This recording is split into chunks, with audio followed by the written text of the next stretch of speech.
Alright, so over here we have a chef's cut ribeye steak. It's a 12-ounce steak, and I'm gonna cook it the best possible way, which I call it the reverse cold sear. This method will yield the best crust you could imagine.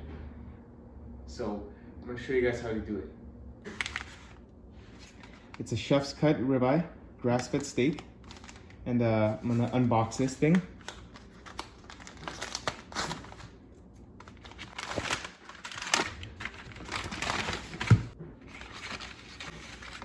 Perfect little ribeye steak. That looks really good. So now what we want to do is get the steak really dry.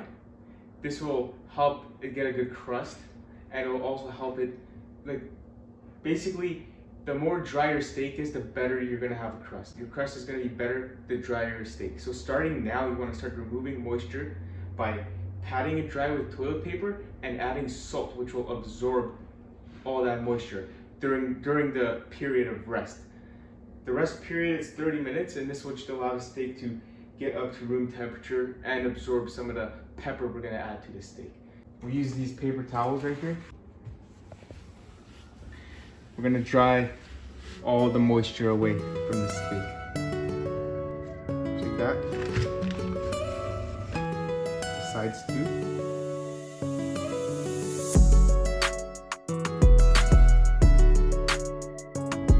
There we go. Perfectly dry steak.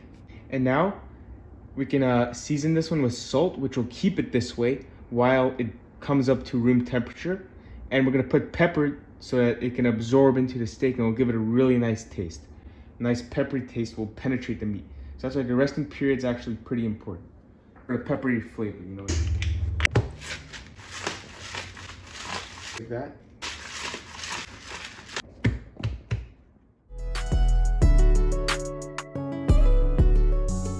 Season it heavily with salt, lots of salt, lots. Some of that salt's gonna go away, but it's just important right now so you can keep your steak dry, absorb any moisture. Once it's completely seasoned, put it on a rack and keep it on the rack all the time.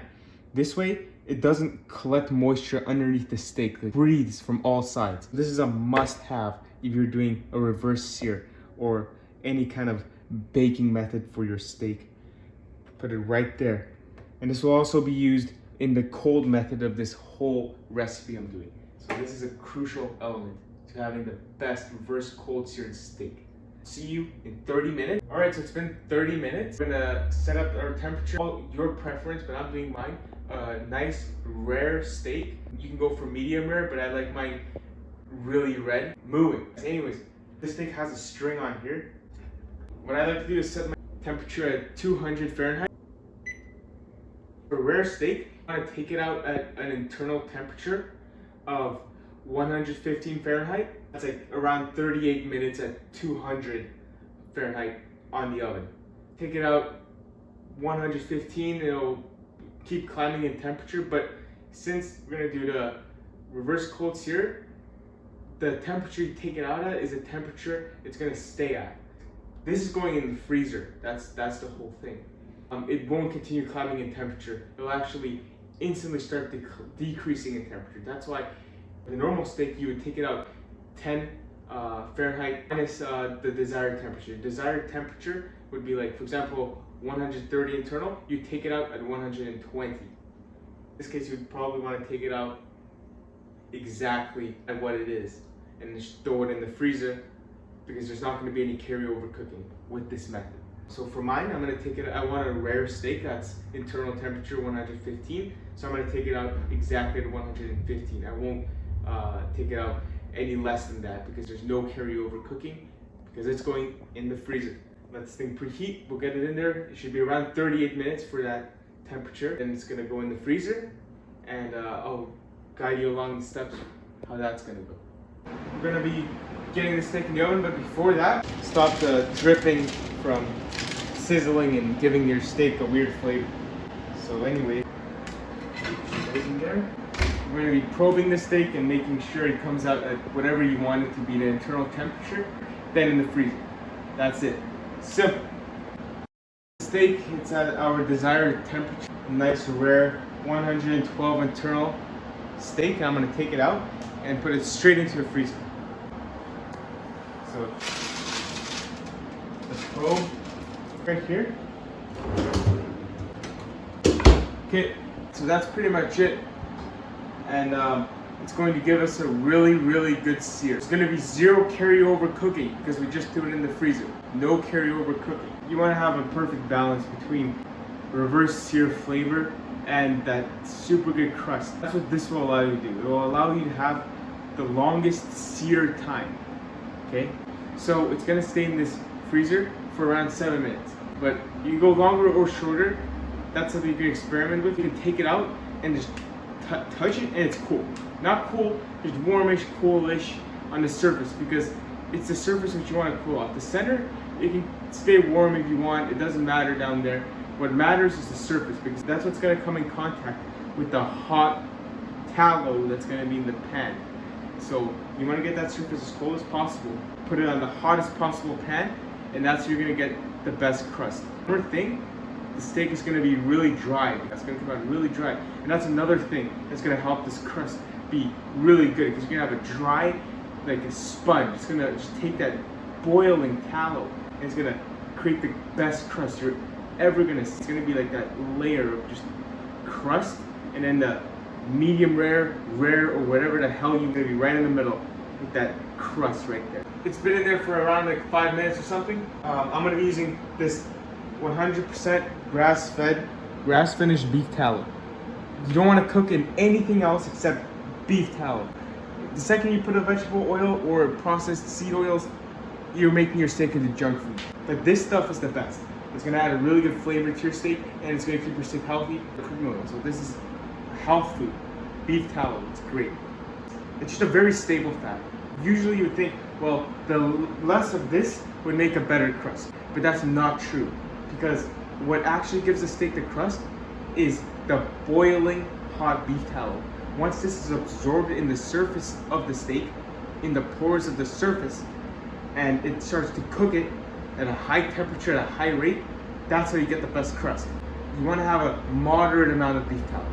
This is what's going to make your crust shine. Just like that. Just like, put it on high.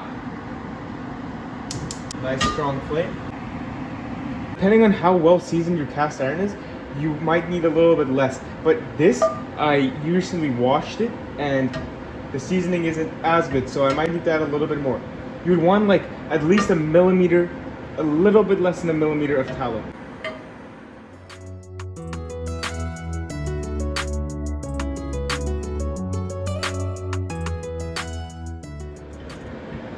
Do you see how the pan is smoking?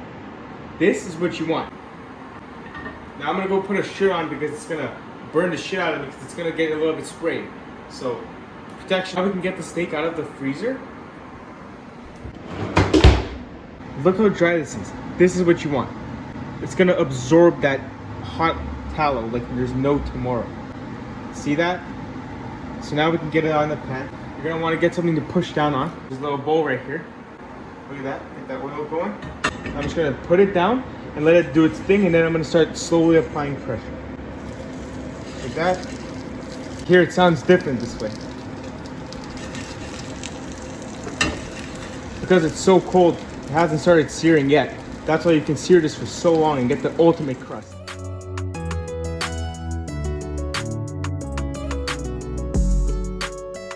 Like 3 minutes and 30 seconds aside. And now you can start applying pressure. Moderate pressure. Make sure you're moving it around, because as this part of the pan where the steak is on is getting cooler, because the steak's sucking away that temperature from the pan. So that means it's getting hot all around. That's why you want to kick it around like this. You can actually put it to one side while the other side gets hot, and move it to that side. You never want to keep it so static, okay?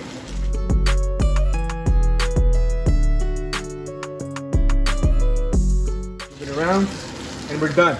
Now we can do the side. You can look at that. That's a crust right there.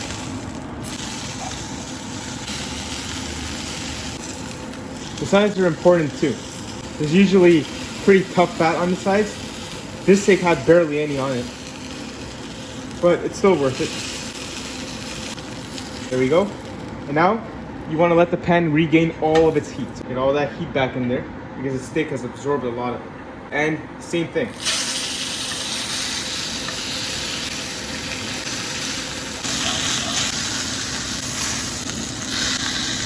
You don't want to overcook your steak. The second sear, it's going to be a little bit quicker. So I do from 3 minutes the first sear to maybe 1 minute and 30 seconds for the second. All right, and we're done.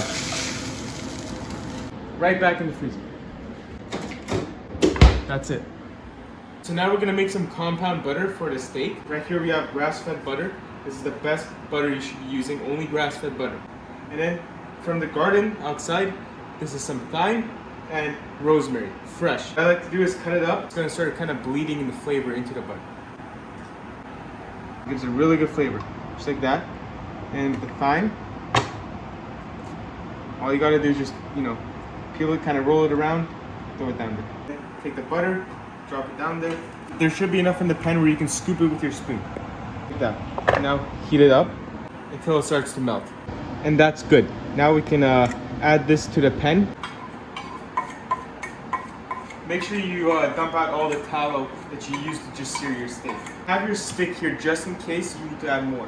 But now let's get the steak out of the freezer. It's been in here for 10 minutes. So yeah, it's just very lightly warm.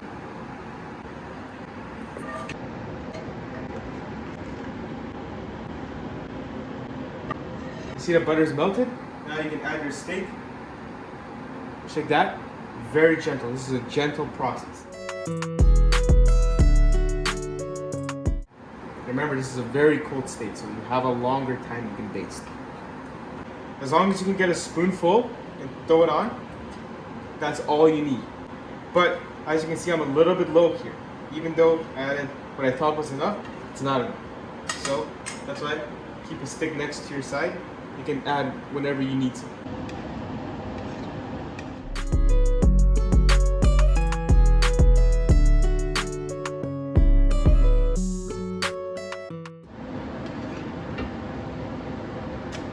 Just like that. Move it around. Take up. Get your butter in a pocket.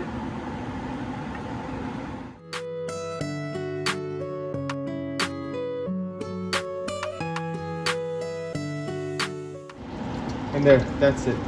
I'm done. Like that.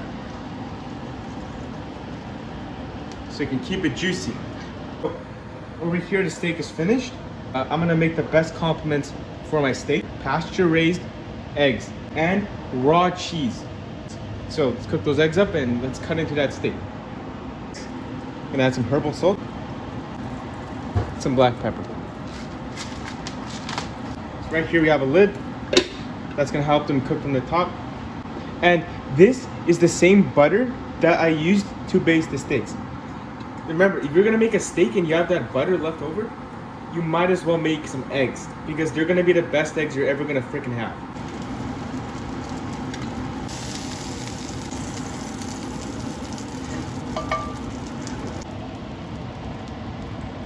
Steak and eggs.